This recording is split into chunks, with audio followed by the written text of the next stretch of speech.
Hey everybody, this is Tony. And this is Paul, and we're coming at you from the Friends for Life podcast, where we discuss the ongoing lives and issues of people with developmental disabilities to spark positive change in the field. And we have a lot of fun doing it.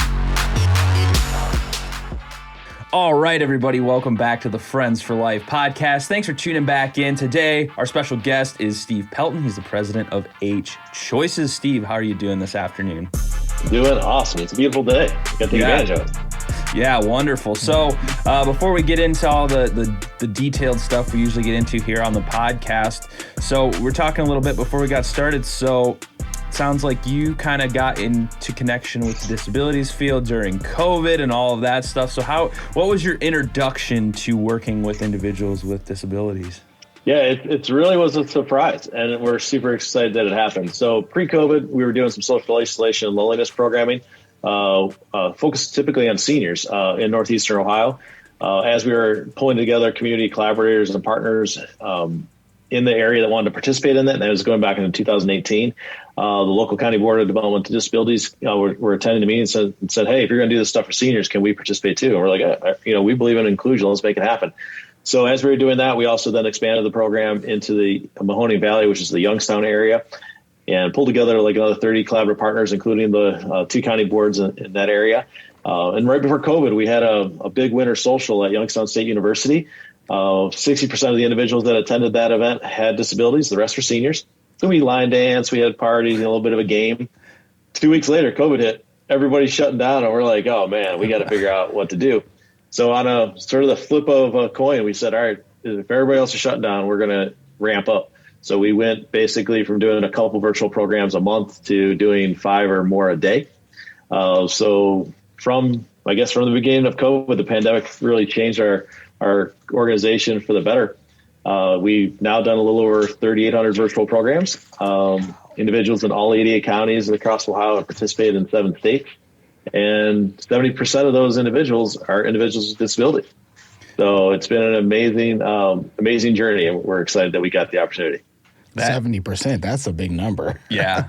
And that's amazing. And it's funny because that's something we noticed too, how the virtual landscape has changed so drastically in the last few years. And with talks of mental health and wellness and things like that, it's almost been a huge blessing that we are able to connect in this way, and it's revolutionized how we podcast. It's revolutionized how we connect with people. And you're trying to do more virtual programming, which I guess there's a debate now of should we go back to in-person everything or stay with virtual stuff. So what do you think about that? Yeah, that's a great question. We did a presentation at Synergy this last year on that exact topic, and I mean, yeah, 2 years ago, the idea of having to get into Zoom meetings and whatever platform you want to use, people were resisting it. I mean, there were organizations that were using this 10 years ago, right, and doing it effectively. But the vast majority were like, oh, hold on, that's not for us. Now, we were forced into it, right? We didn't really have an option. We wanted to stay connected in any way. We had to do it potentially through our technology. So once we learn that it's something that we can do and we can take full advantage of, it really opens up some huge opportunities for us. Now, I 100% believe in in-person programming and the idea of, be able to sit around, a group or sit in a room together and have some of those connections. But in reality, the option of going virtual completely changes the landscape for so many individuals. Individuals that don't have transportation, that can't get out because of their health issues, maybe they just don't feel like going out, but they still want to be connected, now have the opportunity to do that. So it's almost become the new standard. So I think that there are going to be a lot of organizations that want to go back to in-person programming because a lot of people tried it and let's be honest, they didn't do it very well.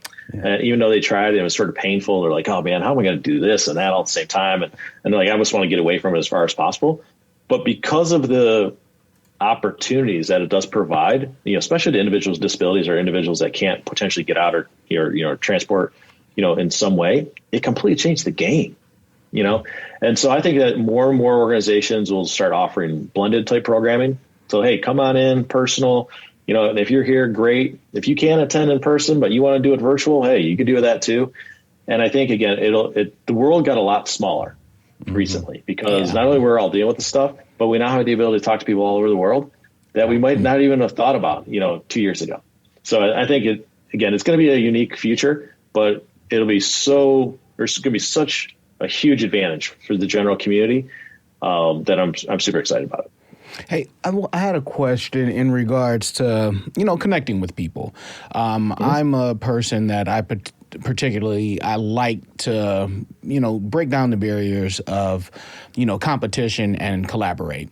Have you noticed, a lot of different teams collaborating together now in order to show these kind of events and have these kind of outreaches? I think we have seen it. Initially, everybody felt like they had to keep their audience to themselves, and they didn't want to lose their clients. But in reality, they found that by collaborating together, you could make such a bigger impact. It could be so much easier for everybody involved, and that it just is better to collaborate, right? So I think there's a lot of organizations that a couple years ago would talk about collaborating together, but never actually formally sit together and figure out how to make it happen. So that has been exciting. And a good example, right? We had multiple counties, around the state that were doing and trying to pull off great virtual programming on their own, right? And they were going and sending out their teams to get, trained in different things.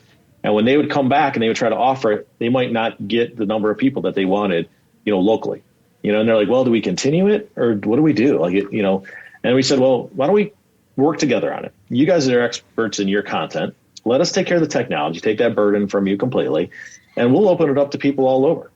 And so if you're doing it and you're still helping 5 people in your county, but you're now talking to 50, does that feel better? And they're like, hey, yeah, I'm happy to do that. Right. Yeah. So that is some of the things that we've seen that have been very successful. That organizations that typically maybe one's in technology, maybe one's a little bit more on, employment services, maybe one's more on day support type things. If we could figure out how to work together, it makes everybody's lives easier, and we all are able to, reach our goals. And in reality, we're not really competing, for clients. We used to do this with libraries all the time. We used to do a bunch of, tech training in the past. And you'd have libraries that be like, doing programs, national conferences on like, how do you teach people how to use the internet? They'd be like, this is how you make a handout. I'm like, oh, this is great. Right. And I was part of that. And I'm like, if you have the handout, why don't you just give it to the other library? Like we're not competing against each other. I'm not driving to Cincinnati to go to the library. You know what I mean? But in reality, now I think we're getting there where people are like, yeah, if we do it together, we'll benefit from each other's expertise and we'll raise all ships at the same time. Yeah, that's great. And let's talk a little bit about community wellness. Wellness is a broad term. Specifically, what does that mean kind of in this new world we're living in with being virtual and all of that stuff? How does wellness look for everyone right now? Wellness is a challenge. I mean, the biggest thing that I believe has impacted our wellness is our self-care.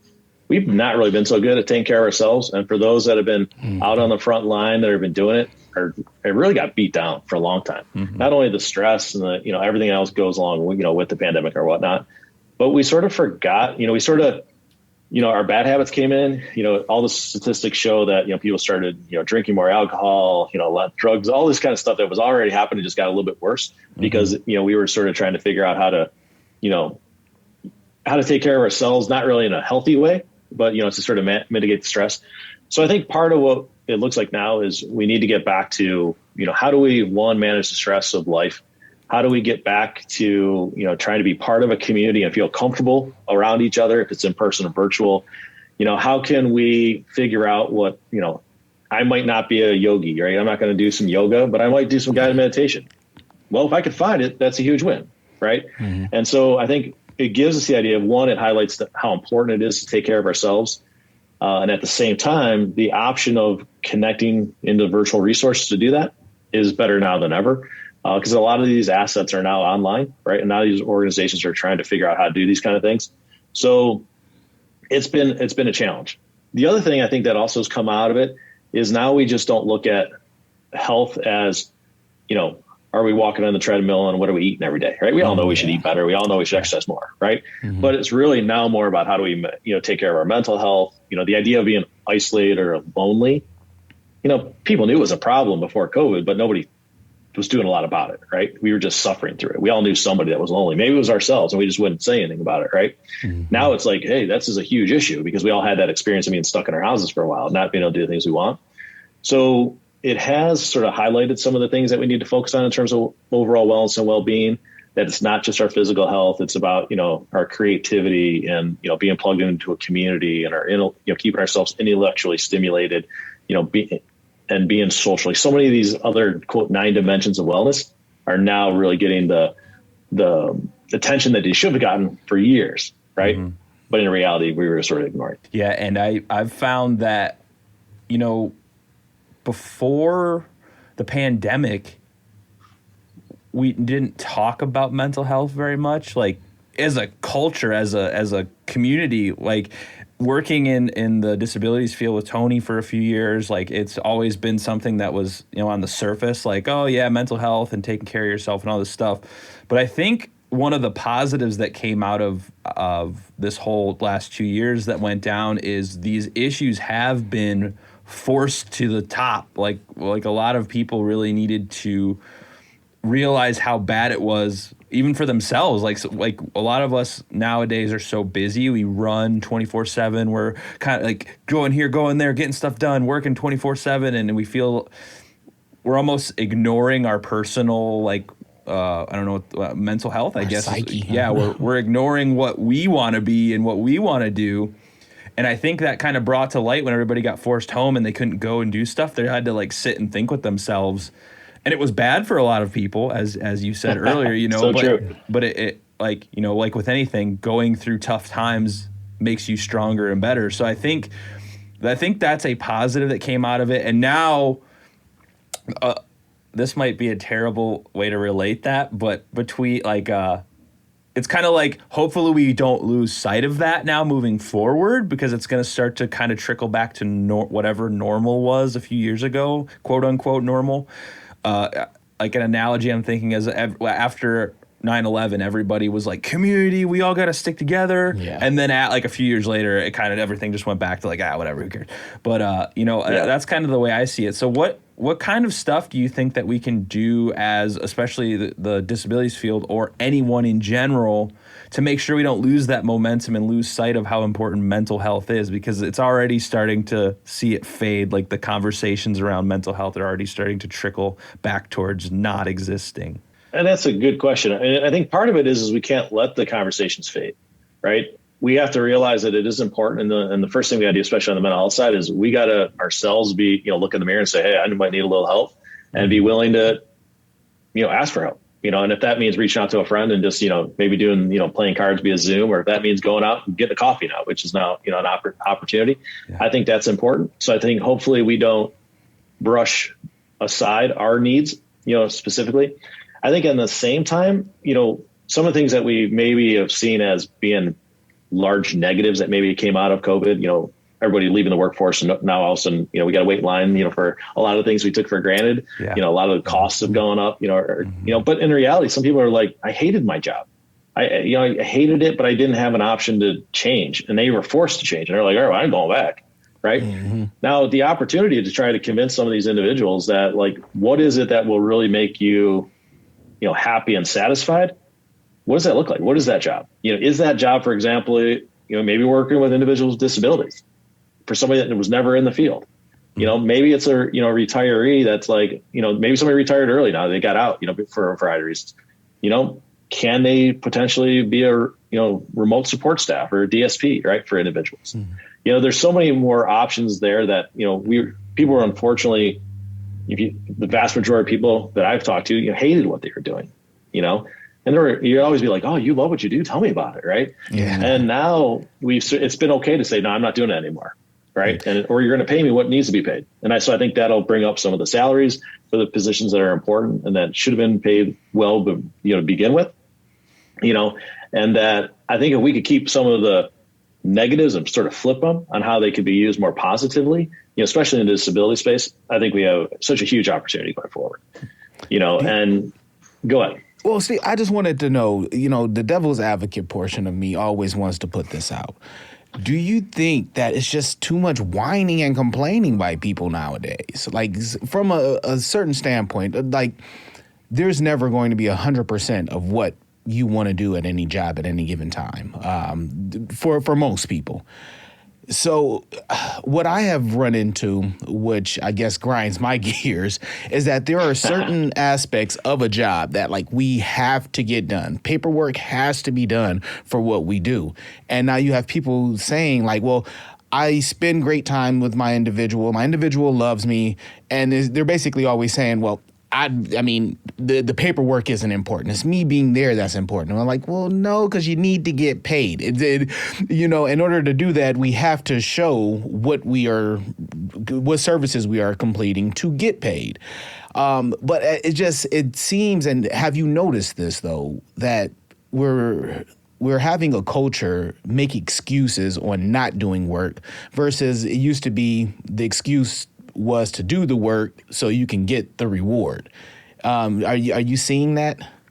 Yeah, I see it all the time. And to be honest, I'm tired of the whining too, right? And you find that if you're around people that are whining all the time, you start whining. You're like, oh my God. It's like, what are you whining about? And a good example, I happen to be on a business advisory council for a local school. And I just happened to be in the school recently, first time in a couple of years, right? And we were having a conversation about, what do you look like in the future? They were doing their last project of the year, right? And they had to interview somebody, and they're like, why do I got to interview somebody? And the teacher's trying to explain why it's important to them, and everybody's going, blah blah blah, moaning and groaning about it. And the teacher asked, he's like, do you think if you just moan and groan about it enough, you won't have to do it, and it'll just go away? And some of the students are like, yeah. It sort of happened during COVID. Things got bad, and you didn't get your work done. Oh, okay, it's it's a really crappy situation, and we'll help you get through, right? And I'm not trying to throw stones at anybody, but I think in the same point that we sort of got into that little bit of I got this safety net here, I've got to be able to pay my bills, I'm gonna do whatever, and I can moan and groan about everything else. Mm-hmm. I think it's got to change, and I think people will realize that they got to take ownership of that, because it's not going to be cushy that long, and it's hard to say that COVID was cushy for anybody. I mean, let's be honest. Yeah. But in reality, if you're not doing your job, you're not going to have a job very long, right? And you're going to be back working in the job you hated because that's the only person, and they'll take you because you're a body, to be able to do something. But you're not going to be any better off than if you would have actually just buckled down to the things you needed, But I think also that people are now getting to the point everything is becoming more expensive, and they're going to be a little more choosy in where they're going to spend their money. And they're going to spend their money and support things that they care about, and that's going to make us be a little bit more competitive in terms of providing better services, right? Because you're going to have a little less to go around, and you're going to put it where you want it. So I think all those things will help. It's going to take a little time, but I 100% agree. I can't stand the whining. I hope it continues. And the internet's been a big issue of that, right? I mean, everybody go online, you can whine all day, and everybody oh, I agree with you, because only people that think the same way are obviously seeing your posts. Yeah, right. You're like, all right, so I'm talking to my friends, and you're like, well, these aren't my friends in reality, right? So I think that'll start changing, because we're just in general the people that are pushing forward are going to realize that it's starting to affect how they're responding. Again, how we're reacting. And that we are going to start rewarding those that are buckling down and doing the work, and rewarding them for good work and good service. And I think that the general community will start acting with their money and their feet in terms of supporting the organizations that are doing great work. So I think it's going to come around. It's going to take a little time, unfortunately, but I'm hoping it happens sooner than later. Well, and that's I think a lot of that has to deal with perspective as well. It's kind of like an exercise that I do a lot, is when I feel that things might be overwhelming or too much or whatever. If you kind of take a perspective, I'm a huge historical nerd. I love history and anthropology and things of that nature. And I always think if this was 100 years ago, I'd probably be in a coal mine, and I'm complaining about having to edit video for a few hours today. If you kind of just take a step back every once in a while and be like, what am I crying about? I'm getting paid to just sit in a chair and play on a computer, essentially. It's not, there's nothing to cry about, So I think there's a lot of perspective that people need to take into account too. I mean, there's no denying it. Some jobs are terrible and nobody wants to work them. The fast food industry, that's nobody wants to do that. But I mean, people also need yourself. I loved fast food. You want your Big Mac when you come in though every day, right? Yep, exactly. And it's the jobs are there because people need money to survive in this day and age. So it's you have to take the good with the bad. You either have to Tony and I talk about this all the time. It all comes down to personal responsibility. Mental health and personal responsibility kind of go hand in hand to me, because I feel like the more I take personal responsibility for things that are actually under my control, like my mental health is better, because I know in my own head that I did everything I could to like do the best in the situation. And I think a lot of people focus on the I just want to make myself feel better part, but they don't want to take the accountability part that comes along with making yourself try and feel better. I don't know. That's a rabbit hole that I kind of think about all the time. So Yeah. Well, you know how we could fix that? You know, and this is not to pick on students, right? But let's just, if every student that's dealing with, you know, the last 2 years of struggle in a school environment, right? If they all went and talked to somebody that was a student back in, you know, 1940, right? World War II, going into depression. I mean, what we're dealing with, I mean, online school might have really been sucky for a lot of people, but it's nothing compared to what, you know, our grandparents had to deal with, right? Mm-hmm. So we just go back and the grandparents will be like, and think about it. You go talk to, you know, somebody went through there, like, I don't want to hear your, you know, you're whining. Like, you got it easy. You know, yeah. We had to go find our food, you know, outside. Like, we didn't go, there was no McDonald's to roll through. Yeah. And we, you know, we had to get it done. We had to stand in line for our stuff, right? So I think, you know, again, if you're able to look at history and you're able to sort of take another perspective of what somebody else is dealing with, it's always like, oh man, it might not have been great for me personally, but it wasn't nothing like everybody else had to deal with, right? Mm-hmm.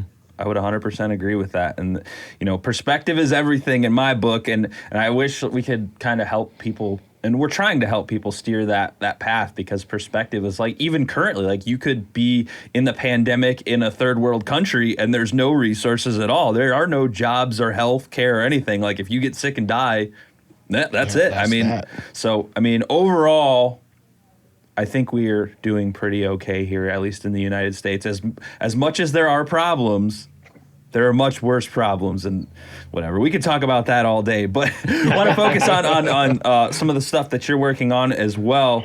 So you said you're starting this daily check-in program that you're really excited about. What's that all about? How is that going to help people? Yeah. So what was interesting, as people were struggling with their mental health, you know, it was initially set up through our nonprofit for students. And the idea is to figure out and get students sort of feeling comfortable every day, saying, how are you feeling? You know, we go to the doctor and they showed us that little pain chart. You know, where are you on a 1 to 10? Same kind of deal, right? It's a daily check-in, and you ask students, how are you feeling today? If they see the smiley faces, they mark it down, right? And then the teachers would be able to see every day what their classroom looked like. You know, a lot of times the teachers in the schools say, hey, we know some of the kids that might be struggling, but we don't know when things have changed for somebody. When something just, you know, somebody goes off the rails. We catch that stuff earlier, that could be better, right? So we ended up saying, you know, it doesn't have to just apply to students, right? So we reached out to DD Council of Ohio and said, you know, is there an opportunity to potentially pilot this with individuals with disabilities across the state of Ohio, right? And like, if we could, you know, unfortunately, there's some stories about, you know, unbelievable things that people had to deal with that could have been completely changed if people knew about the issues earlier, right? And a lot of times, especially, you know, as staff's not available to go out and see somebody, you know, it's not that, you know, some of these crazy things that were happening in life aren't happening anymore. They're just not being reported because people aren't seeing it as often, right? Mm-hmm. So anyways, you know, the question is, you know, maybe open it up to individuals that, let's say, that had a major, you know, MUI, you know, which is a major unusual instance in the last 18 months. And let's just let them every day say, how are you feeling? And then we'd be able to look at it and see, you know, all of a sudden, hey, Steve, he was doing okay. He was like a 5 or 6 or 7. All of a sudden now he's got 3, 3, 3. Like, maybe we should reach out to Steve and say, you know, what's going on, right? How does that look?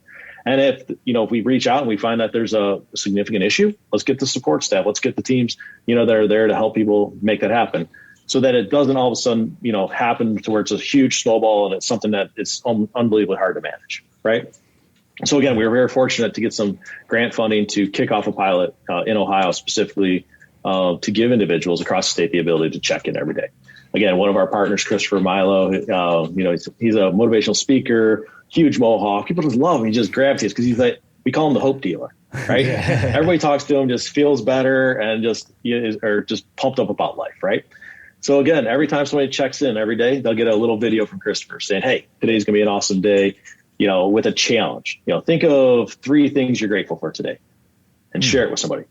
We'll talk to you tomorrow, right? So every day they're able to respond, but they know that somebody's looking at that list, right? You know, it's private and secure, you know, for all HIPAA compliance and whatnot. but it gives the people, one, the ability to say, hey, things aren't going so well. Right. Yeah. And if they might not reach out to Steve on the phone or to Tony and say, hey, things are going bad, all they're doing is hitting a button. It's way easier to tell the computer not feeling so good than it is to potentially make that phone call. Yeah.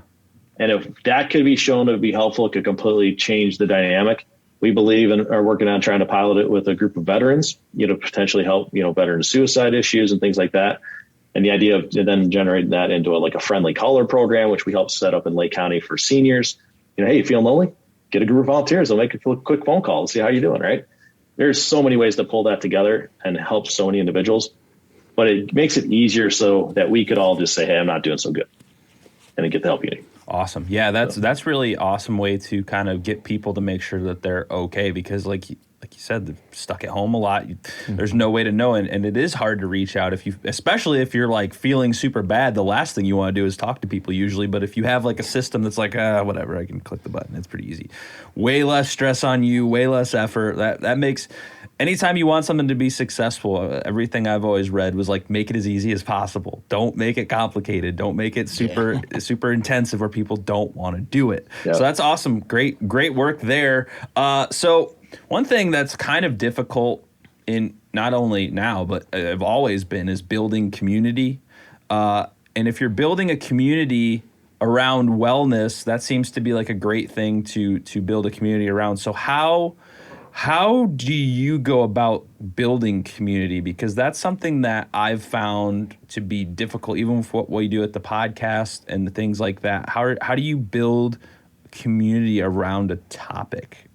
So first of all, you got to obviously share things like you're doing that are important to you, and obviously share some of that, things that are interests that, will grab, that you would be gravitated to get people involved.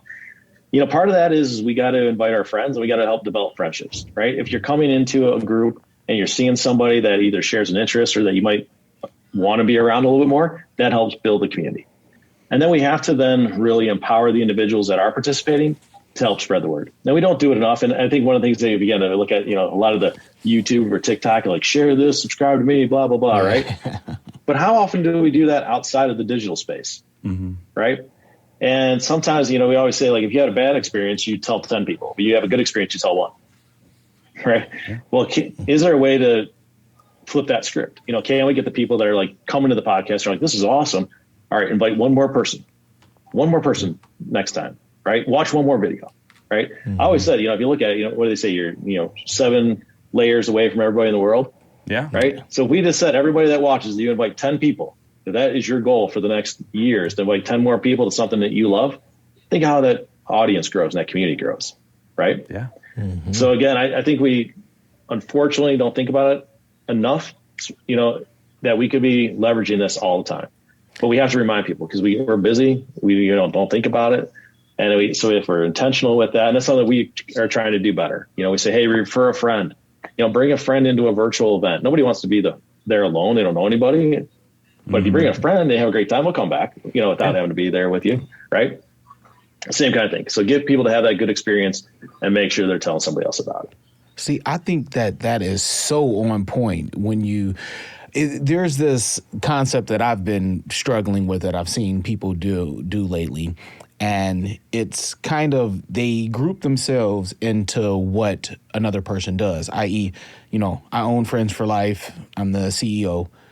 And sometimes I'll say, hey, come on, work with us. They have in their mind, they have to work as hard and as much as I do versus finding their lane, And what I think we notice as we get older and wiser, that you can be passionate about something, but give a different type of, a different amount of time to it, a different amount of sweat equity, or a different amount of commitment. Do you find yourself doing that with people nowadays, just trying to get them to understand that, hey, it doesn't have to be 0 to 100. You can start off a little smaller in how you help. Definitely. And I think that's actually something that's going to be a huge, advantage here in the last couple of years too. How many people now have the side hustle, right? Yeah. People are doing their full-time job and are, selling Tupperware on the side, or, selling whatever, right? There's a million different things, right? And I think that, again, there are going to be the individuals like you mentioned, like yourself, that are just going to be 100%, 100 miles an hour fast forward. And everybody just wants to grab onto and hold on for the ride, right? But if we're able to sort of look at our lives and say, well, find the things that you like, find your lane, like you mentioned, and figure out how to plug in there.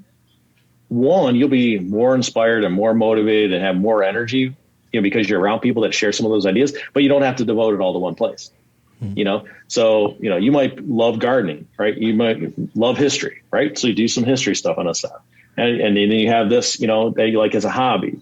And you have this that you like to do with your family and friends. Well, do that. Make sure you have enough time for it, right? Don't overwhelm yourself with it, right? And there's always a limit. But in reality, you don't have to necessarily just put it all in one spot anymore.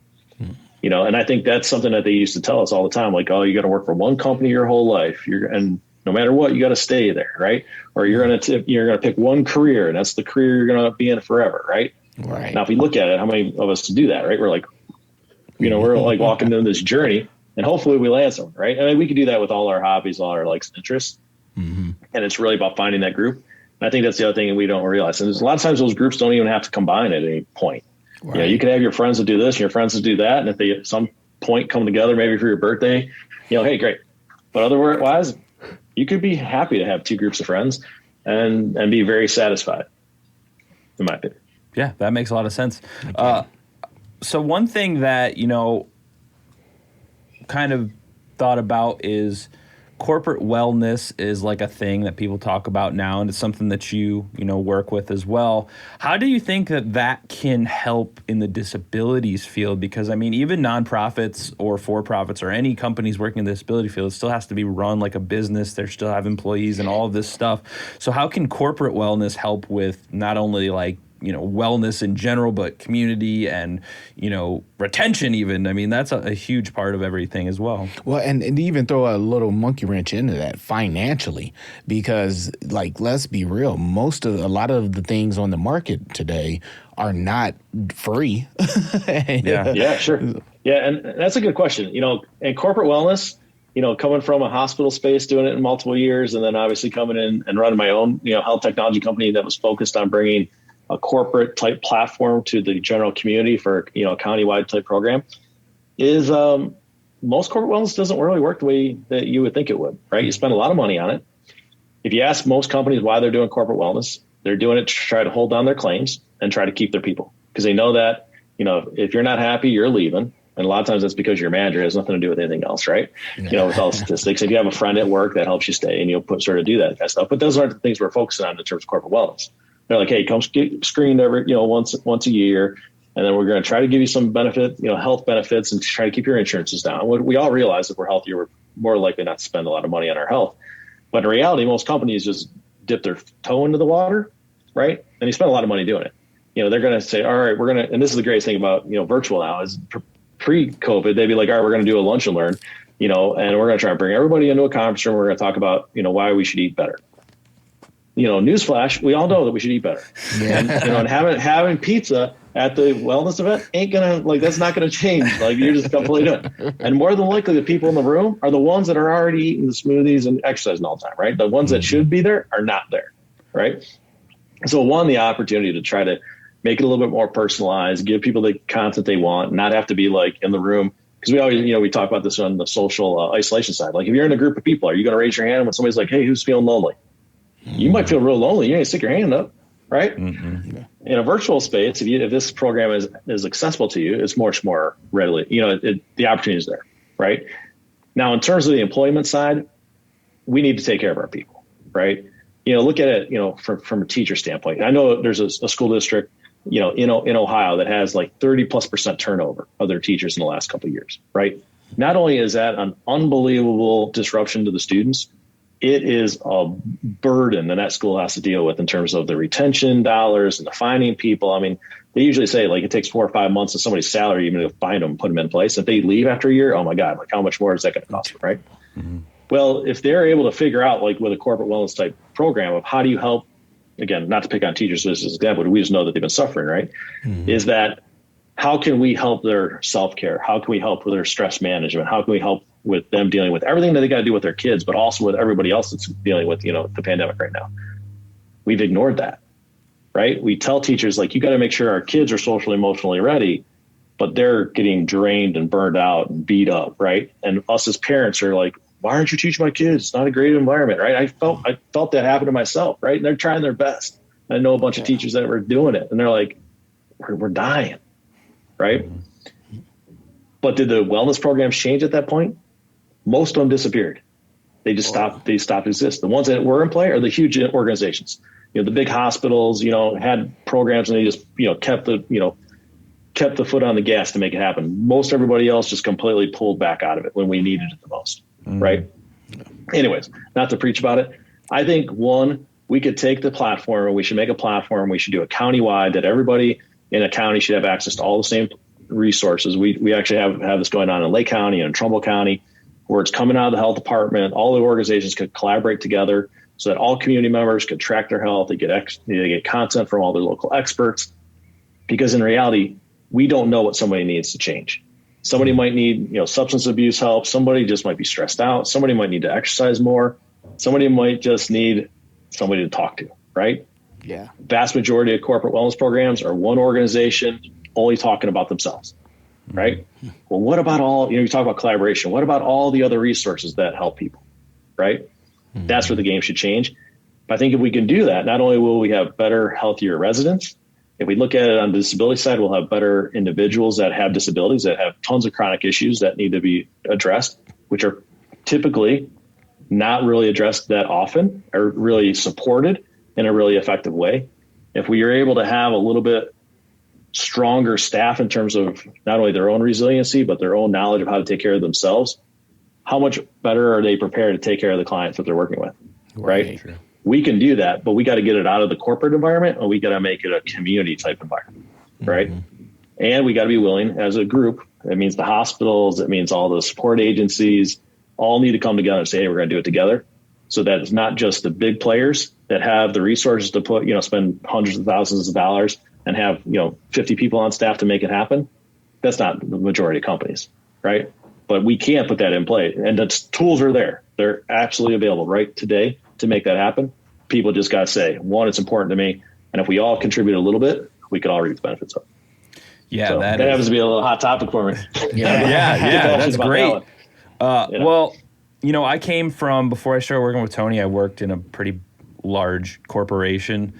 And it's exactly everything you say. That the wellness program is like, we'll give you a Fitbit, and and it's no surprise. Getting 10,000 steps a day is great, but it's not like you're not going to be in peak physical condition if you're eating like McDonald's and stuff every day for lunch. So it's like there's no secret there. And I think a lot of like what you said with retention and things that I saw in working in a corporate environment, where they had like you said, they'd gather everybody up in a room, like, how can we all work together better and be a community? And everybody's like thinking, like, can we get this meeting over with? I really don't care. I just want to get my work done. Like, this is an hour where I'm already getting further behind on the job that you're making me do.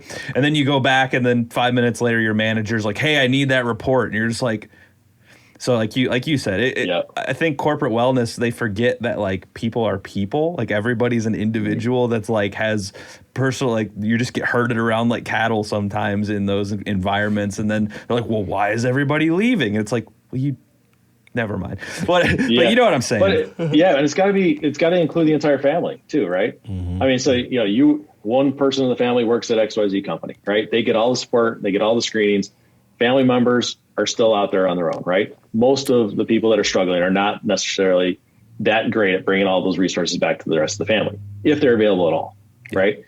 So now, again, guys, we tend to be the worst at it. Let's just, let's look in the mirror and make it happen, right?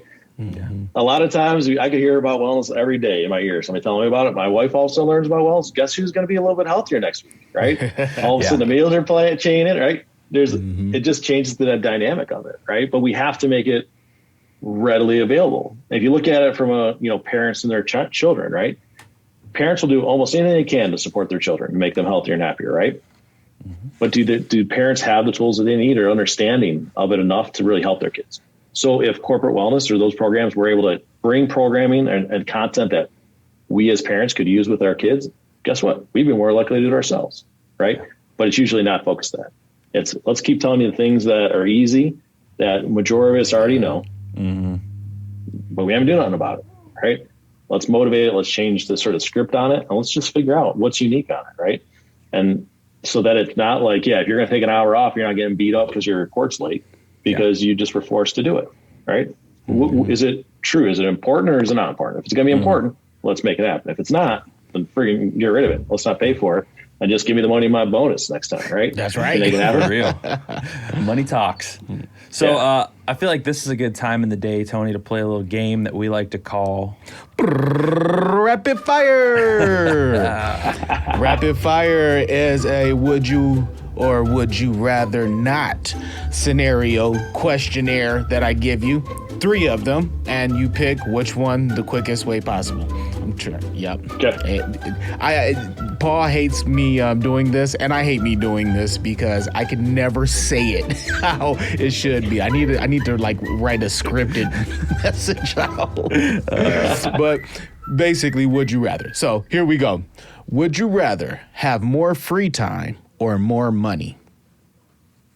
I would rather have more money. There you go. We have all kinds of free time now. We're not taking advantage of. Like how many hours did we waste last night? Watching like a couple episodes on Netflix, right? Yeah, exactly. You have more money, you get the things that you want, and you make the free time as valuable as you can. I like that. All right. Would you rather beat up an 8-year-old or beat up an 80-year-old? Man, I think we should beat up some 8-year-olds. Yeah, I'm right there. I feel that. Yeah, we would have followed the rules, but the 80-year-olds grew up in a time where if they did something wrong, they got a little beating, right? Yeah. The 8-year-olds now, they're like, why don't I have my iPhone and my AirPods? Like, why aren't they charged, Dad? I'm like, well, like what? Did you do any dishes? Anything? Yeah, No. that's right. All right, last one. Would you rather teach 500 grandmas how to use new technology or stop 100 teenagers from using current technology? We got to teach the grandmas. So in 2000, I started a company called WebWise Seniors, taught 28,000 senior citizens how to use computers and technology across Ohio and in public libraries, right? Huge undertaking. Let me tell you, there's a huge misconception. Everybody thinks that seniors don't know how to use technology. Totally bogus. It's all ageism. If you look at most seniors walking around now, they all got smartphones. They might not know how to use them fully, but they got them, right? So the idea that seniors aren't on technology is completely hogwash, right?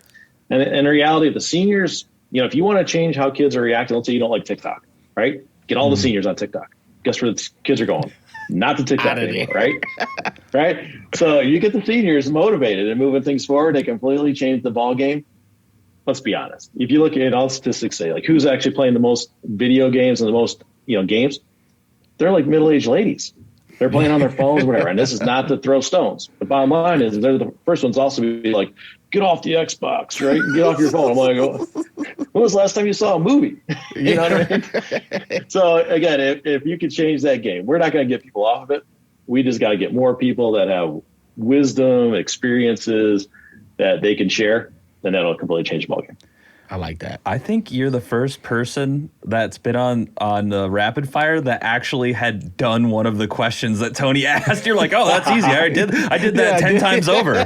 28,000, use 5,000. That's nothing, man. That's pretty awesome. Yeah, that is awesome. And that is funny because I totally can relate to that because every time I go to a family event and it's me, my dad, my grandparents, I'm sitting at the table and I've trained myself to put my phone away during social events because like it's rude, when people are like talking and trying to have conversation, everybody's staring at their phone. Like it's just like, why am I even here?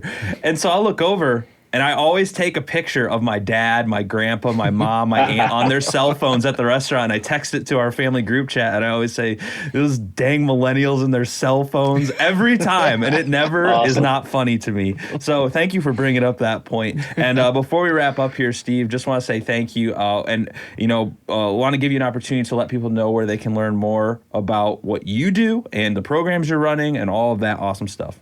I appreciate that. So first of all, if anybody wants to connect with some awesome people online, we have virtual programming. It's called, We Thrive Together. So if you go to wethrivetogether.org, you have a list of programming every day, starts at 10, ends at 8. I mean, everything from exercise classes to presentations to discussion groups to bingo, right? All types of opportunities to do that. So you want to meet some great people no matter where you're at, no matter what type of technology you're on. If you're on a smartphone, tablet, computer, you're invited to be part of it. It's all about inclusion, and we want to be want to create some friendship and build that community that you talked about. So definitely something to check out. Again, if anybody needs resources potentially to help kids navigate life's tough stuff, we have a platform also called All Choices Matter, the other side of our nonprofit, which is geared towards bringing students and connecting them with local leaders to help them succeed in the game of life. Again, a lot of topics regarding character development, career development, workforce readiness, which we all could take advantage of, right? And also just try to, self-improvement, but some of the heavy topics, right? How do you have conversations about, bullying, abuse, alcohol use, those kind of things? Again, we've all had to deal with it at some point, to different levels. A lot of great resources from local leaders sharing some of their guidance on that. On the healthcare side, right? We have the opportunity to completely change the overall health and well-being of our community members, of the individuals we support, of our workforce. We just got to do it together, right? If you check out hchoices.com, that's what we're all about. We're trying to use technology to make that happen. It's all about collaboration, right? So if you believe that it helps you retain and build a better, stronger workforce, definitely invest in it, right? You don't have to go it alone. That's the important thing to think about. Figure out who also you could do this with. If you're a small employer, 1 or 2 people, you could get involved. If you're a huge employer, let's go ahead and bring in some of those ideas. If you're able to pull in more of a community, the community will reap the benefits and rewards of doing it together. So again, that's what HO is about. We're happy to talk to any community about that.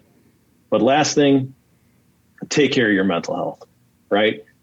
Reach out. You mentioned it best, Paul, like reach out to somebody if you're struggling a little bit. Don't feel ashamed about it. If it's doing it through technology, hey, use technology, make it happen. But bottom line is, let's talk. We all know somebody that's lonely. It could be ourselves. It doesn't matter if COVID's happened or not, right? Mm-hmm. Bottom line is people need a little bit of support.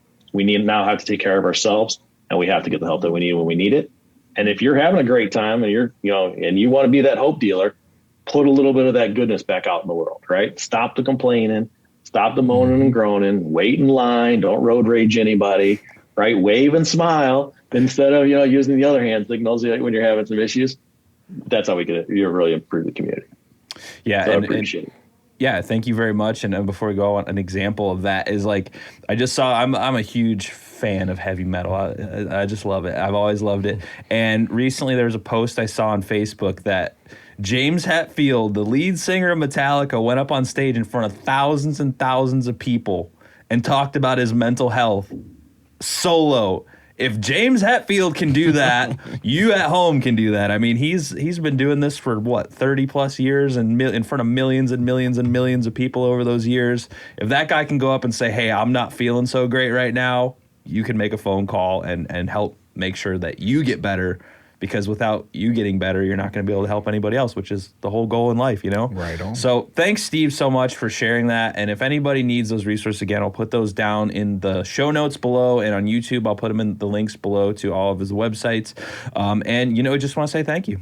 Yes. Hey, we appreciate it. Thank you, Tony and Paul. You guys are doing some great stuff. Keep it up. 100%, right? Keep it, pedal down, 100 miles an hour forward. Just pull everybody along with you. That's right. So we appreciate the opportunity.